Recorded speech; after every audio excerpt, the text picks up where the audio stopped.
So our next session is looking at from POS systems and reservation platforms to staff scheduling apps and customer analytics. Digital tools are woven into every part of restaurant operations. But are they truly transforming how teams work, or are they just adding another layer for you to manage? So this session is on tech-enabled or tech-dependent, how restaurant operations really use digital tools. Please welcome our panelists. First up, your moderator, Abdullah Al-Khaja. He is Managing Director, Swift Food Investment.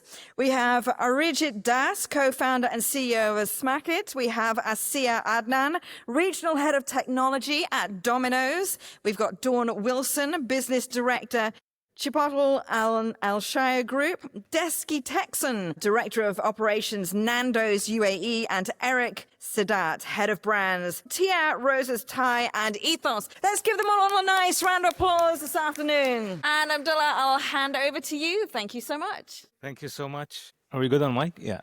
Thank you so much for attending and welcome to the panelists. I'd love to start off by giving the mic to the panelists for them to introduce themselves one by one for the audience. Please go ahead, Arjit. Hi guys, my name is Arijit. So I am the co-founder of Smackit. We are a virtual brand of F&B operations established in Qatar. I have been 15 years in Dubai, so first time in Qatar establishing a business, and pretty excited to be part of this panel. Asiya. Hello, my name is Asiya Adnan. I'm the Regional Technology Head for Domino's Pizza. I manage MENA region, APAC, everything outside of the US, pretty much. Thank you. Lovely to be here. I'm Dawn Wilson. I am the director of Chipotle. We brought Chipotle to the region 441 days ago, so I'm very excited to be here. Hi guys, I'm Deski. I'm the director of operations for Nando's. I used to work with Nando's Qatar, Nando's Bahrain, and now running the full operations for Nando's UAE. Grateful to be part of this event. Good afternoon, everyone. My name is Eric Sedat. I'm here for 3 years in the UAE, supporting a group called Ethos, which holds several brands. 2 of them, Rosa's Thai, one is Tortilla, and I'm happy to be here. We have 2 competitors here, Chipotle and Tortilla, but they're good friends, apparently. I don't know. Yeah. All right, so we'll start off with a general question for everyone, and that's for everyone to answer. Is we're talking about tech-enabled or tech-dependent. Can you do with or without tech? And I know that each one comes from a significantly different, but similar in some ways in terms of the brands. I'll start with you, Arjit. I know that you're a startup, but if you can say where you are right now and where do you fall on this imaginary scale? Are you dependent on tech or are you enabled? And then we'll go on down the road. So for us, we focus on being tech-enabled. We think that tech is an enabler. It helps us as a tool. It gives us the opportunity to improve our business. So we don't want to use the term tech dependent because that's when a lot of, you can say, power moves on to the tech side rather than the control moves over to the tech side than my own hands. So I use it as my tool to improve my business, to improve my, let's say, financials, my economics, my efficiency in operations. And I think we are moving towards that direction. It cannot ever take over completely as a tech operations part of it. Always there has to be that manual side of it. Asiya? Yeah, so just thinking about the brand, Domino's Pizza has always been a tech enabler. We have always used technology to optimize or streamline our operations and make sure that our customer service or the customer experience is at the best. So the journey of Domino's being a tech enabler has been ongoing since the brand inception itself. So as a brand, we use technology features, not really make the product like, say, Apple or Google. So some of the examples that I can, mention to you, going back to the 2008, we started our digital innovation journey with the launch of our online ordering system. It's now evolved into customers can order through various channels, such as the websites, the mobile apps, and we also have voice assistants like Alexa, Google Home. So throughout the journey of the brand, Domino's has been evolving as a technology innovator, and we have been a leader, a forward thinker in terms of utilizing technology best to optimize the store operations and to make the lives of our team members more efficient. Yeah, so I would say it's a tech enabler brand. Just a question on the answer. Do you feel that if any certain point of time in a day, your POS, the tech that you have, any of your stores crashes, is gone or is offline. Does that change anything? Or do you feel it's a, you're at a limbo stage where you have to get it back up? Yeah, it's a very good question, actually, because POS is the center of our operations. In the US and also outside internationally, we have built a bespoke POS, so it's a proprietary system which is mandated to all of the franchisees across the world, including the US. And yes, it's very crucial to our operations. We cannot go back to the time of taking order over the phone and writing it on the paper and then going back to the make line. So yes, it's very crucial. We do have disaster recovery capabilities in place, which just switches on whenever there's a downtime in the system, so to speak. But yeah, POS is a core of our business. Yeah. Don? So definitely tech-enabled. When you think about Chipotle, they're leading in terms of digital innovation, but everything that we do is with the view to improve our team operational efficiencies, to look at the cost of goods and to look at the guest experience. So when we think about technology, we want to make sure that we're providing tech that actually supports your business. I think there's a lot of products out there and people end up investing in technology for technology's sake instead of looking at what do you need to solve, what's going to make your business more efficient, what's going to give your team an easier time. Because we know if your team are more efficient, like we've all been in a restaurant where your team member is standing there and they're like, we're out of stock. So instead of them panicking and being out of stock and running back to make it and they come out of peak, then we create technology that helps them have the right amount of stock at the beginning of the shift so they can have an ease of their service and happier team members, back more guests. So definitely to enable. Deski? All right. So I think it's safe to say being in hospitality, we have to be more on a tech-enabled than tech-dependent. It's the hospitality side is still the most critical, ingredient in making this, industry successful. So for us, I think the biggest learning with technology is when COVID hit in. And that's when we realized that we still have a lot of, things to invest in terms of technology.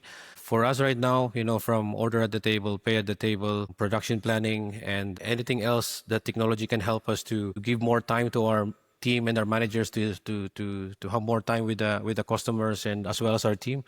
That's the key thing that we identify as a great support from tech. So year after year, we try to understand what comes up. If it's helpful for us, we always go for it. I love that answer because, and I love everyone's answers. I'm not, but I love your answer specifically because no matter what happens, you always go back to the basics, right? Is because you're in the hospitality business. You're about entertaining your guests, giving, and being hospitable. So I imagine the same would be conveyed to the people on the floor, is that no matter what, just because your KDS is not working or your tablet is offline, does that mean you can't give great service? Eric? Thank you, Abdullah. On the tech-dependent side, the till system is a very good one because we don't have these fancy terms, at least for tortilla, disaster recovery system. It's usually the first 10 minutes are WhatsApps, phone calls, people running around, till system is not working, the PDQs, the card machines went down. So that's on the tech-dependent side with the till system, I'd argue, but there is ways around it. Tech enables us, or me personally in my role, in particular for tortilla, I noticed, for example, customer loyalty, how to drive loyalty in the stores. We use a simple app called Brand Wallet. It doesn't require much download, sits in your Apple Wallet or on Google is a similar thing. And you can send out birthday gifts, very simple. We don't have big fancy tools like other major players, I would say, on this panel, which is good for you, but we don't have it. So we work around it as an organization, but we're getting there in time. Someone mentioned, I think, in the previous panel, we use Kahoot. I can only recommend Kahoot. I'm here for 3 years. How to motivate or engage team members from the floor employee towards the GM or area managers. Gamification, because you sit in a classroom for 2 hours, sometimes it can get quite boring. And when you use a tool like Kahoot, once you try it, you will realize why, because it's a fun environment, especially with the employees I have. I would argue there's a lot of nationalities, let's just say, and everyone comes together when you have learning content in a game format. This really helped us elevate customer experience. Later on, less problems. So I don't have to deal with a lot of issues because I would argue, well-established teams in the stores. Obviously, everybody would say the same thing, but I truly believe we have people in the business where you go to X store in Tortilla or any other brand where you feel like, I'm glad this manager is here, this team is here, they're trained, they know what they're doing, basically. And hopefully this reflects to the customer in the end as well, and they leave happy, Absolutely. I mean, that's really wonderful. And this is something that everyone mentioned is we want to have tech to enable us to give better service, to enable us to give better customer service or produce the best food that we can do from our kitchen. And it's a nice mix where we have, a mix of, let's say, a medium enterprise and a startup, and we have established businesses where, yes, we have the startups or the SMEs are more, agile in that sense, where they can not do with a certain system, but, like Domino's, the 10-month-old startup that's stirring stomachs and hearts in Qatar. So as a startup, first of all, tell us more about Smackit. I know you gave the brief. And for the 10 months, right, that you've been operational, which part of, or you can say one tool or a set of tools that were instrumental for you to be, where you are right now? Sure. So, as I said, I've been here for 15 years. Qatar was pretty new for us. And the opportunity we got there is we acquired a kitchen, which was already running in operations, and then build multi-brand cloud kitchen operations from that kitchen itself. So, I mean, most of us would agree that making an operation plan for a new kitchen is much more easier than taking over an existing kitchen and try to incorporate a different model of operations. So the kitchen was running a meal plan operations, which is a subscription-based model, which is a different set of operations processes. For a cloud kitchen is a different set of operation processes. So when we looked at the whole kitchen, we made a plan, we made separate arrangements to run our cloud kitchen. But the challenge there was how to manage 60 brands from one space, and also to make sure we are achieving the operational excellence to give the quality of products that we want to get across to the consumers. GrubTech, I would mention, we looked through a lot of techs, and we zeroed down to GrubTech, which really helped us in let's say, streamlining operations, especially when we them being integrated with all the major aggregators for the orders, getting it in one platform, getting the orders, in my each station properly in an organized way. So that helped my operation team to achieve that. And one more tool I started using was Xenia in my operation. So the challenge there was I had a new team, a very new perspective for the business in that kitchen. How to control the quality of the operations, the products, how it is being made, if the temperatures and all those things are checked or not. These are the operational challenges basically we face in any operations. So we use Xenia to virtually track all those operational KPIs for my team. I always prefer, as you said, like we are startups, so I try to be on top of things. Ops is my background. So I make sure like we have a daily reporting, automated reporting through how the temperatures are being checked, the food tests are done by the chefs before the start of the shift or the end of the shift. And those kind of operational checklist that we have, opening up the kitchen, closing of the kitchen. So Xenia helped us a lot in that. And these two tools helped me to optimize my whole operations. 10 months, we launched, right now we are at 60 brands. We are looking towards 100 brands to complete, let's say, another 2 months' time. And we are expanding to the next kitchen. So again, the SOP procedures that we're creating is also helped through these tech platforms. It's helping us a lot to, let's say, fast forward into our objective, what we want to achieve as a company in Qatar. Any plans for the UAE? Of course, like we want to complete Qatar within this year. We try to move aggressive. As I said, like 10 months, 60 brand was a challenge. We had other operational challenges which we faced, but we overcame them. And now we are looking to complete, let's say, the expansion in Qatar by end of this year. We are also coming up with a meal plan service of our own with a separate app, which will cater to a certain kind of customers. And once we complete these objectives in Qatar, of course, our next eye will be whether you're battling a lot of fronts. So all the best. Thank you so much. Moving to Asia, I know that you mentioned earlier about AI and how that's big in Domino's because you have a very strong data set within Domino's. And you've been leading that space, I believe, from 2016, correct? With the tech side. Yeah. So with that being said, whether it's the, Domino's, let's say, system or not, if you could elaborate more on the use of AI when it comes to Domino's and how it really benefits you. And if you can mention a specific tool, if it's the system you mentioned or any other system. So I will go back to the history of evolution of the brand. There has been a lot of consistent use of forward-thinking technology based on the need of the business. So for example, if you take US as a use case market, where the customer thinking is highly reliant and dependent on technology, we launched. In 2008, like I mentioned, our online ordering platform. We stabilized it, and through the launch of Facebook and Twitter, so we opened our ordering channels on Facebook and Twitter. So that definitely brought in a lot of data and a lot of different touch points with the customer base. We built in our own loyalty system, which has evolved through the years. Now we call it Domino's Rewards and then Points of the Pie. So there's been constant evolution. And at a certain stage, there was a need of dissecting the data for different purposes. Now, of course, this can be applied to any other market too, which is similar needs like China, for example. So since we have different touch points with our customers and a lot of data comes in, not just about the orders or the volume of sales, it's also about the customer feedback, the customer experience, and that's also vital to understanding what we need to do with the brand. And that's where the data science comes in. And this, again, has been a journey. So the team has evolved and the capabilities have increased. And we have developed, of course, with, partners in the US, Databricks, Datatron are some of the partners that we work with to develop a machine model language that can dissect these data and make sense out of them to make senseful business decisions for example, Arjit was talking about the challenges that he has when it comes to prep time, when it comes to staffing levels. So there's answers in the data. But if you look at the whole data set that's coming in from all of the channels, and we ourselves within our POS have historical data stored. So how do you slice and dice the data? Manually, it can take up to days, weeks, and sometimes months. So this model will do it for us, let's say in few hours. So to develop that capability, again, like I said, it has been a journey of evolution. So today the dissection can be done in a matter of few hours, and we can, reap the results of the analysis that comes out. It can be applied in the different areas of the business, forecasting being one, demand planning. Super Bowl is huge in the US, right, as you all know.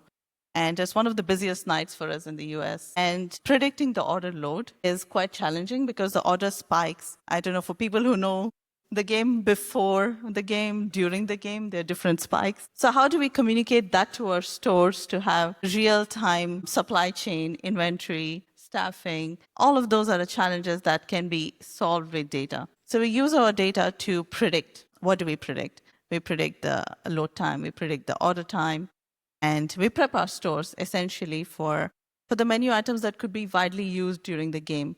Like it could be the wedges, or it could be the cheesy bread, or it could be the pepperoni pizza itself. So when you minimize the prep time, the load time gets easier and the delivery gets faster. So that's one real-time example I can give you of using Down to AI. the specific item is what you're saying. Exactly, yes. And on the other hand, we have the data that comes in from the customer experience and the feedback, which we again dissect to understand, are the customer really praising our product? Because it could be a genuine feedback commending our actions. Or is it complaint about the service? Or is it down to the placement of the toppings? Or is it just the product itself, where the product was not delivered to the customer's expectation, or it could be a wrong product? So what exactly is the feedback coming in from? Is it coming from Reddit?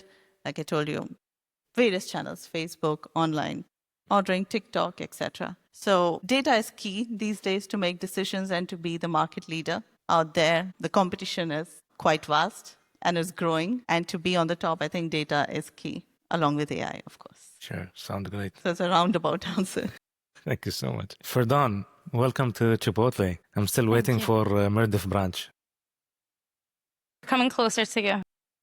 So, obviously, you helped bring Chipotle within the region, starting off to Kuwait. I know it's been a journey, and I think you still have a long journey ahead, hopefully a fruitful one. So, when building out with the new stores, and especially that initial period, or maybe it's still within that period, was there any trade-off that you had to do between what was Chipotle running in the US, or at the time that you launched, or even now, or maybe you foresee that you would have to trade off where it just doesn't make sense for this region, for example, to have? And if you can elaborate further more than that. So I wouldn't say that we had any trade-offs per se. I would say that we prioritized launching the brand as it was intended. So when we looked at the strategy for launching the brand, we looked at the behaviors of the region. We looked at the customer sentiment. We looked at a lot of the things that you touched on just a moment ago. So we looked at all the data that we've got because we're Alshaya. And one of the great things that we've got, like our mission statement in Alshaya, is giving people the brands that they want in the way that they choose. So we know that we've got a very heavy region here. And we didn't want to launch the brand initially with delivery and on the digital platform because we wanted people to come in. The line is a moment of truth. The best way that you can taste our food is coming down the line, building it and getting your perfect bowl or burrito where you can see the team. You know, our teams come into the restaurant in the morning and sometimes they're pulling in 300 kilos of avocados and they're turning them into guacamole.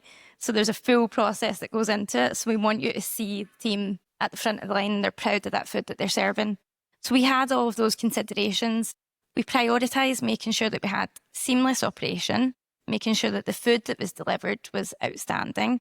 And then I would say the things that we're probably going to look at launching in the next couple of years as we grow, because we're now a year, we've learned, we didn't bring in AI scheduling because, again, fortunate we're in the region where we do have efficiencies in terms of we know where everyone needs to be at every minute of the day in Chipotle because we are so, anal in everything that we do. But we could probably take that a step further and really drive down our efficiencies because we know that when we've got too many team members, every team member is not working as efficient as they could be. And then later on down the line, if you look at Chipotle AI recruitment, so they've just launched that in the US at the moment where they've got avocado. That's apparently saving them 75% of their onboarding time. And that's probably something that this region could definitely benefit with. So we've got a huge expansion, as we spoke about beforehand, give or take 10, 12 restaurants between now and the end of the year. So our team are probably going to have to interview at least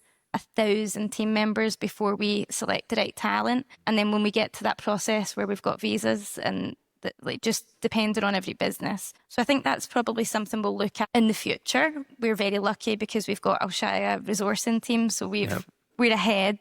But if we want to look specifically for Chipotle as a brand in the region, then we can look at that. So I think initially we focused on how can we land the brand, give the guests the right experience in the way that we want. Our digital make line is completely separate from the line. So when you come in, Eric was saying he was in on Saturday, he ordered some Chipotle. So we've got a lot of deliveries coming out of our restaurants, but we don't want to disrupt the main line and the main experience. So we've got a completely separate kitchen, KDS, and we staff accordingly for that. So we prioritised flawless, seamless operation, and then we'll look at bringing the fancy stuff in later. And I'm sure there's going to be more developed between now and the next couple of years. Yeah. And anyways, like you said, I mean, you carry the Shaya DNA as well. We're very fortunate. It's a proven, We're very fortunate. it's a proof, it's a proven concept and method. So, that's amazing and all the best. Thank you. Just prioritize Murdif. Murdif is coming, right? I think when you guys launched, you had pickup only, and because you mentioned you didn't have deliveries. So yes, and that's where the data gets us. So we launched and we were so proud, and we're like, we want people to come in and try it. And then we just got hounded on social media and they're like, open delivery. So we just had to listen. We had to listen. Got our social media listening team who were like, listen, they're going crazy. They want their Chipotle at home. Right. So we've got our own app, which is the fastest, best way that you can get Chipotle and be rewarded with Alshaya Aura. But you can also get us on the aggregators now as well. So we're now accessible. We're being more accessible. We're coming close to you. We will be in Murdif soon. I need a BI report for myself. Like we've got our social media, but everyone's like, can you open one near me? So we're working on it. All the best. So on to Desky from Nando's. Since stepping in your role as Director of Operations, what was the first part of the, like a tech side or an app or a tool that you felt that was necessary, for Nando's to adopt as opposed to earlier, or not, or maybe remove? I'll just go even the other side. Yeah. So like I mentioned earlier, we've been investing a lot in tech, but I think the biggest and we used Localizer to help us do this. As a mature brand in UAE, we've been here for 24 years. I mean, the growth is very, very minimal now. We have to dig in really deep to understand what else we can do to be able to penetrate in the market. So Localizer gave us, a quick analysis of all the reviews, really quick, real time. So this gives us, enough time to, again, act quickly. They give us a dashboard to look at whether it is product quality, is it portioning, is it speed of service. So this tool really help us a lot in focusing specifically on the most complained products, because like I think some of us mentioned earlier, it will take weeks, months to analyze data. You know, you have all of these platforms where you get customer reviews. We have our own internal. There is Google review, there is TripAdvisor, then you have all the aggregators.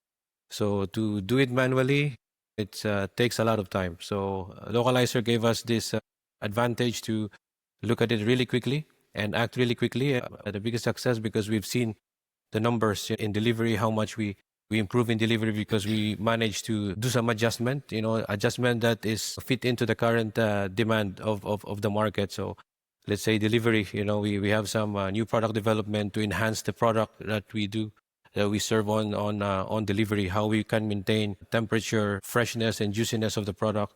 So those are coming from this AI tool that we are using right now, and we'll keep doing it. And as the guys mentioned earlier as well, when it comes to depending on tech, there are some issues where there's some downtime. So what we did in the last 2 years was to move everything cloud-based, so we can easily react when there's an issue. That's amazing. Are you team espetada or bone-in chicken? Chicken on the bone, yeah. Bone-in? Yeah. Espetada is still your best seller, huh? Yeah, espetada is still the best. Yeah. Amazing. And you? I'm local, espetada, of Espetada. course. So how do you order? You order this way, or you? Yeah, you have to. And it makes no difference, but it tastes better when it's on. Eric. Question. Eric from Tortilla and Rosa's Thai. Let's focus on Tortilla because Don is sitting here. Let's do it. My question says you're handling two very distinct concepts, but I'll say you're handling Tortilla, which is Chipotle's, For Tortilla, how do you, what's your adoption like with tech tools from all sorts, mobile ordering or the POS side? I know you elaborated further, earlier on that, but if you can even give a shout out to a specific tool that you feel that made it for, For me personally, it depends, obviously, in the organization who you speak to. You mentioned Localizer. I work mostly closely with the teams. So if I speak to the teams, customer service is amazing. Our guests are happy, which I would argue is 80-90% truth. But obviously, Localizer gives you a bit of an insight. Localizer obviously helps to analyze where you are with your brand, especially for tortilla. Most complaints are missing items. So imagine a burrito. We assemble everything like, you probably know what I'm talking about. You assemble a burrito and sour cream is easy to spot, but a salsa verde, which is green, it's not easily to spot within the burrito. Then we have to explain to the guests that we checked CCTV, we did all the legwork. However, we go the extra mile and say, you know what? Customer is always right, like we learned when we started in the industry. We send out a sorry card to the guest, even if it's not our fault. Just to go the extra mile and retain that guest and maybe drive even publicity, because they say one negative comment or one guest who is negatively introduced to your brand doesn't really come back and talks about your brand. So we saw a lot of incremental growth just from that based. It's a combination for me personally. It's the CRM, it's the loyalty app, plus the acceptance from the team, because good luck introducing a new item like, you name it, HR software, whatever you want to do, or God forbid, finance software where you have to put invoices into the system. Depends on the organization. Smaller enterprises, I would argue, tend to implement more tools as they go along, with the different head of IT coming in or different managing director or CEO even. They bring their own tools, while the rest of the team who is here since 7 years or 10 years are suddenly like, why do I have to learn to manage this new tool? Why is it so amazing? So it's a lot of buy-in, I would argue. But driving, like I mentioned, the easy wins, or maybe for the audience, if that's helpful, is for me, because this solves really a lot of problems later on. I try to avoid problems instead of solving them later on, is make sure your team on the ground, where the money actually comes from, they know what they do, they are best equipped. It's not always as rosy as I maybe project, hopefully, but it's a lot of legwork in the beginning. The more energy you put in, the more time you put in, invest in your teams, especially new store openings. Dawn with Chipotle, they have an amazing pipeline. We obviously, as a smaller competitor, we are not far off. We opened 3 sites ourselves, but right from the beginning, do we split our teams or do we hire completely new? So we follow kind of established brands where we split the team in half, select good people, and then try to develop a kind of growth plan for our employees as well. So it's not one definite tool, I would argue. It's a combination of tools and also the acceptance from all levels of the organization then, in a nutshell. No, and I still love the ideas that you have in place in terms of gamification and engagement that, as you said, a lot of the staff, whether it's in a cloud kitchen facility or a restaurant, especially at the back of the house, they're staring at each other for Correct. long shifts and days on end. And I can imagine these things will help at least keep the environment more engaging and, up the ladder kind of a thing. The growth aspect is there as well. And at least just to end at this one, at least for burrito business, it's quite repetitive. You assemble a product on the line for the guest. You see your regular customers coming back every day. You do that job for 2-3 years, you can feel it. You want a change. And if you introduce new tools like training, you have a growth plan, that keeps you going. Otherwise, personally for me, I wouldn't be here after 10 years working with tortilla for the brand. We're chasing each other. And to engagement of, staff on the floor. In one sentence from each, do you guys feel that as an industry, we're going in the right direction? Or do you guys feel that we're getting dumber or are we getting smarter? Especially as us individuals, and maybe it can extend whether it's within the ops space or even just beyond that, because I know whoever is not using ChatGPT at any stage of their career or life is missing out. But obviously the way that you use it, matters. Like our title is enabled or dependent. What do you guys think? Is it in the right direction? From my point of view, definitely. Like, as I said, we have to use these tools to more of enable our operations. Having 3 legendary brands here, pioneers. One of the thing is they have proprietary tech, which is they talked about AI and all. I'm still missing it out, let's say, on the third-party apps that we are using as a small company to develop our operations. We always talked about predictive analysis, which she just said like they did it. So I'm excited from my personal point of view as Smackit, because our vision for Smackit is to develop it as a completely automated, operations-based, multi-brand concept business. And another part of that is how to train the staffs in the right direction, because a lot of data, operational data, is based on how your staff follows the proper processes to maintain the tech and optimize it. If you don't train them enough, and again, it's an easy part or a hard part, both for us as a startup, because we're very flexible. Just an example, like we use also SAPI as a inventory management system, and it is integrated with GrubTech. So my sales, inventory, everything is integrated. The challenge there is my team doesn't want to order inventory directly through the app to my warehouse department. So now to encourage them to do that and make sure that will help me to optimize my operations. So I think, yes, we have to make that interesting for the staff. And I think we are getting smarter towards it. I'll just adjust the question because I know the difference between you and the others. You're not a front-facing value of your brand. So it's quite different in terms of, that enabler and dependent, at least from in terms of customer service, right? So at least the question, for the rest of the panelists is that, because at many points we are customers as well, right? And I'm sure that we've seen where we walk into a restaurant, you feel that who's supposed to give you the service is more concerned about the screen in front of him or the POS or his superior or the right procedures more than actually customer service, right? And here for me it takes away, right, that added bit of tech, or at least maybe not tech itself, the way the tech was introduced, right? Who gave the training and who gave that awareness. So in that sense, do you feel that we're going in the right direction? Let's keep it specific to customer service. Is it allowing our staff to give the best customer service? Is it saving them time? And, with that saved time, enable them to have more of an engagement conversation, spend more time with the customers. How do you guys see? So I want to answer your previous question when you talked about ChatGPT. I just saw a meme a few days ago where it said, hey, respect your parents because your parents passed school without ChatGPT. So that's kind of telling. But yeah, going back to the customer service experience, in our stores all over the world, I've seen and noticed and learned that training is one of the key essential concepts of operations, no matter how much of technology you put in the stores. For example, in our POS, we put in the script where you have to greet customer when they enter through the door and then go through the ordering channel and so on and so forth. So if the CSR or the person at the counter is not inclined, is not positive, then there's no point of that script or no point in putting any number of screens out there. So I think the essence of the brand that I've noticed is the love for the job. You would see a lot of teenagers join Domino's as a delivery driver, and then they go through the growth curve where they get promoted into a different level. And that sort of keep them going. And that's essential for staff retention to deliver a best customer service. So I think ingrained in the brand is the notion of what keeps you in the brand, right?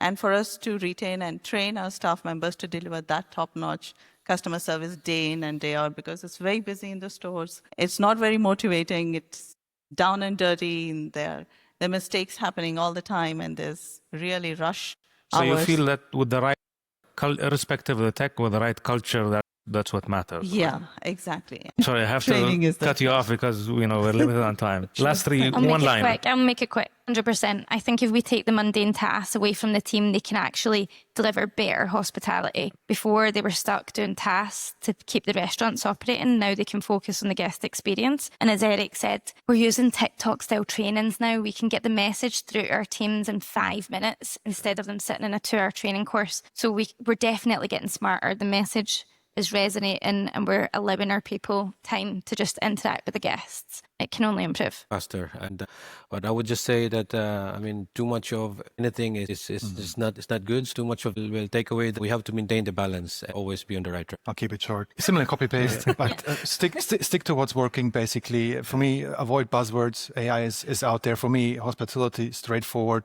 AI might be something in the future, but not at this moment. And you'll be good to go, I would argue. Awesome. Thank you so much. Any questions from the audience? We have 2 minutes on the clock. Gentleman there.